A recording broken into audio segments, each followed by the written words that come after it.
So, may nakuha pa akong question dun sa may comment box, comment section, dun sa in-upload ko ng sublimation mag. So, ito pa yung sinasabi ko doon na hindi po ba, ipipreheat natin itong heat press machine ng mag hanggang ma-reach niya yung 350 na init. Ayan. Tapos, syempre po yung mag natin ay malamig po yan, hindi po ba? So, ayan. After malagay ng mag, di ba po 350 siya? Pag nilagay po natin yung mag, magka-countdown ulit siya. Bababa siya. Yung temperature niya kasi nga po, malamig yung mag. And then, babalik po siya sa 350 kapag na-absorb na ng mag yung init. So, pag mainit na rin yung mag, ayan, magti-350 ulit siya. Ayan, pag na-reach niya ulit yung 350, saselect na natin itong time. Ayan. So, ang settings ko ngayon ay 350 yung heat and then 125 yung timer. Ayan po. Ayan, sana nagagets po ninyo. Ito po yung 11 ounce na mag. Ayan. Ayan po yung usual na ginagamit natin for sublimation mags. And para ma-achieve yung ganitong pagkaka-print, yung sagad na sagad siya sa dulo, ang hindi lang po masasagad itong pinaka malapit sa handle. Ayan, kasi hindi na siya abot ng machine. So, ang size po ng layout dito, ang ginamit ko ay 8.15 by 3.75 inches. Ayan po yung isa-set nyo. And sa Canva po ako nag-edit. Ayan. Ayan po yung size niya. 8.15 by 3.75 inches. Ayan po yung wrap around na tinatawag na design. Wrap around na layout. Ayan. So, mas maganda kasi talaga, di ba, pag nakasagad yung pinaka-layout niya hanggang dulo. So, mas mukha siyang class. Mas mukha siyang expensive pagka nakasagad yung design.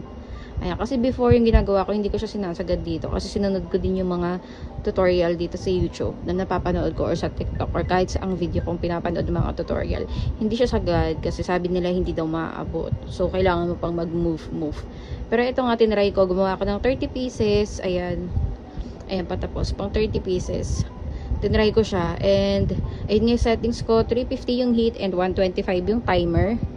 Tapos, isang salang ko lang siya, hindi ko siya need na iganon-ganon, tsaka iusad-usad na ganyan.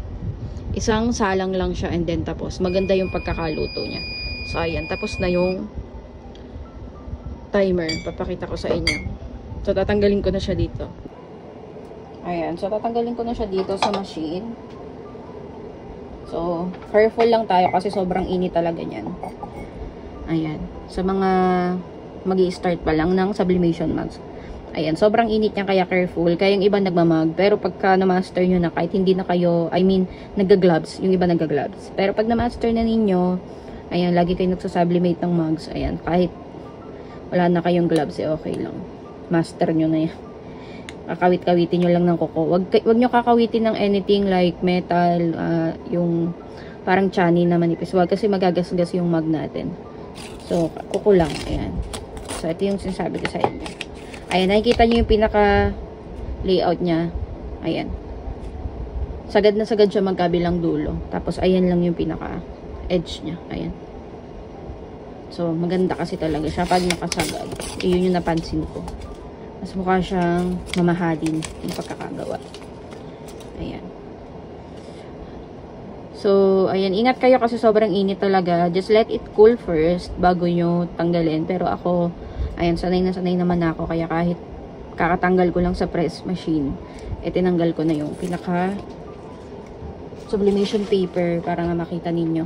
Ayan. Mainit talaga siya. Ayan. So, nakikita nyo yung pagkakagawa. Maganda talaga siya. And isang salang lang. Maganda talaga yung pagkakaluto niya. Ayan. Yung mga unang salang ko din, mga unang try ko ng sublimation mugs, talagang may hilaw, ganun, may overcook. Kasi pag overcook, mapapansin nyo, nagbe-blurred na yung pinaka print niya or parang may bleed siya sa gilid. Kunwari, halimbawa, yung mukha, ano siya, yung nagbe-blurred na yung gilid niya, yung parang kalat-kalat yung ink, yun yung overcook. Pagka hilaw naman, ganito, may sample din ako pag hilaw. Ganito pag hilaw, kulang sa heat, ayan.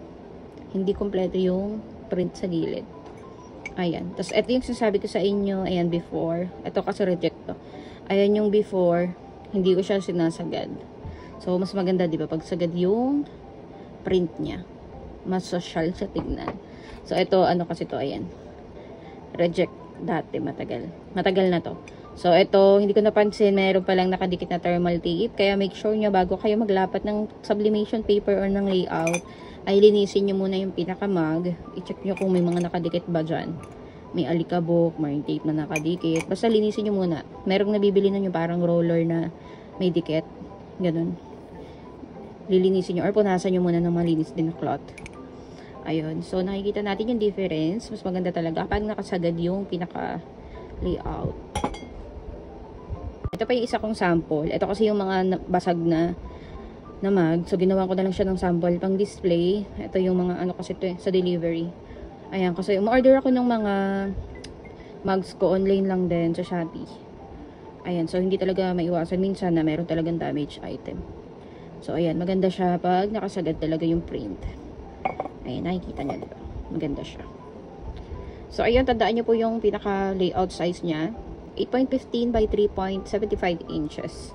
Ayan, para sagad na sagad. And make sure nyo yung temperature nyo is tama. 350 yung heat and then 125 yung set ko ng timer. So, depende kung ano yung gamit ninyong heat press. Kasi yung sa akin, ito yung gamit ko yung QAF. Meron din kasing kuyi nito. Alam ko iba yung settings nun. So, ayun, mag-search kayo kung ano yung settings ng iba. So, depende sa machine na ginagamit nila. Ayan, so ito yung pinaka-layout.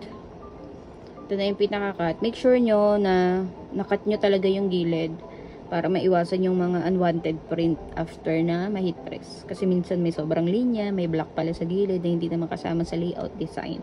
So, ayun, always remember na kailangan po natin dito is sublimation ink. Ayan, so may printer kayo, mag-ano talaga kayo, magtabi kayo ng printer na for sublimation only. And syempre, kailangan nyo ng sublimation ink only ha. Hindi kayo gagamit ng ibang ink. Hindi pwede yung pigment ink, hindi pwede yung dye ink. Sublimation lang for sublimation na items like mugs, sublimation plates, sublimation na tote bag, yung mga damit, ayun.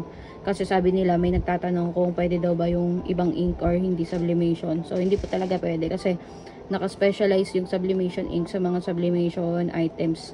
Ayun, tsaka yung sa mug, hindi rin kayo pwedeng mag-print sa mga normal na mugs lang kasi hindi kakapit yung ink dyan. Kailangan sublimation mugs din. Ayun, kasi naka-specialize siya dun. So, ayun. Tapos, sublimation paper. Ayan, mura lang naman yan.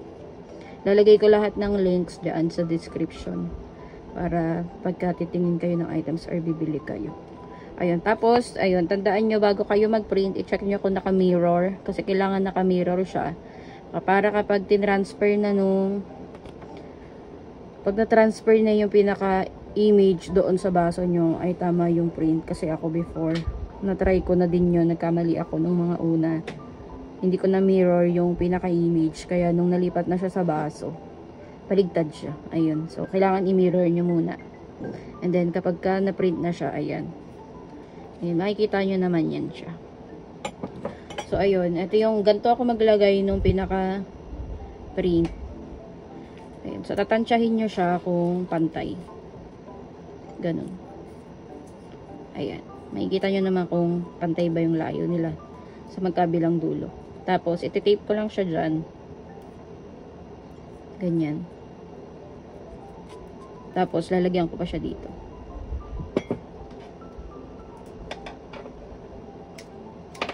Ayan. Sa tape naman, kailangan yung heat resistant tape or thermal tape. Hindi kayo pwedeng gumamit ng ibang tape dyan kasi masusunog lang siya. Sobrang init ng heat press. So, ganitong tape yung ginagamit ko, yung green. Kasi meron din yung brown, ganun. So, pwede din naman yan. Pero ito yung ginagamit ko. Ayan. Tandaan po ninyo na thermal tape lang or heat transfer tape. Ayan. Heat resistant tape ang gagamitin ninyo. Hindi pwede yung mga scotch tape, ganyan. Kasi masusunog lang yan. Ayan. So, make sure nyo na nakatape lahat siya at malinis yung mug nyo. Para walang unwanted print pag nakapag-print na kayo. Okay na yan. Huwag kayong masyadong OA sa pagdidikit ng tape. Kasi yung ibang nakikita ko sa mga video, yung ibang nagtututorial, sobrang tad-tad yung tape nila. Okay naman kahit ganito lang. Basta hindi lang nakaangat yung dulo to dulo. Ayun. So, lalagay ko na siya dito sa machine. Make sure nyo din na walang aangat na papel. Ayan. Tapos, pagdating dito, wag masyadong nakadikit din dito sa part na to kasi Minsan na rin ako nabalian ng handle dahil natamaan nito. Ayan. Ayan. So, ayan, mapapansin nyo, nagka-countdown yung temperature niya kasi nga malamig yung mug. Ayun. So, magse-set ulit siya. Magre-reach ulit siya ng 50. And then, pag na-reach na yung 50, tsaka nyo isa-select yung time. Ayun. Ayan. Malapit na siya mag 350 ulit. Ayun. So, dapat ganyan yung pagkakalagay nyo ng mug ha, para hindi kayo mabalian ng handle. So, nasa description box yung lahat ng link na pinagbilahan ko ng materials. Ayan, so 350 na ulit siya. Minsan tumutunog siya. Or dahil sa unang set siya ng 350, tutunog. Ayun, so minsan hindi siya tumutunog, minsan tumutunog. Depende siguro sa machine. Ayan, so 350 na, isa-set ko na siya ng time. Ayan, 125 siya. And then, magka-countdown siya pababa. Hanggang maubos siya hanggang 0. And then, okay na. Luto na yung mug ninyo. Ayan. So, ito yung white na mug. And then, nakita nyo naman dun sa previous video ko or sa mga hindi pa nakakita. Ayan, nandun yung magic mug, yung tinatawag na color changing mug. Meron siyang color na iba. Merong blue, may black, may red. Pero ako mas prefer ko itong white. Kasi pag nagtagal yung color changing mug or yung magic mug, nababakbak siya yung pinaka-black niya. So, hindi na siya maganda. Ayun, so, dun naman sa magic mug, meron kasi siyang glossy, meron ding matte. Pero ako mas prefer ko talaga tong white mug lang. Ayan. So, 11 ounce po ulit to ha. Meron kasing 15 ounce. Ayun. So, iba na yung size ng layout nun. Ayan. So, hintayin nyo lang siya ulit mag-0. And then, okay na. Ayan. Sana may natutunan ulit kayo sa video na to. And, pag may question kayo, ayan, comment lang kayo sa comment section. Ayan. Thank you for watching. See you again in my next video.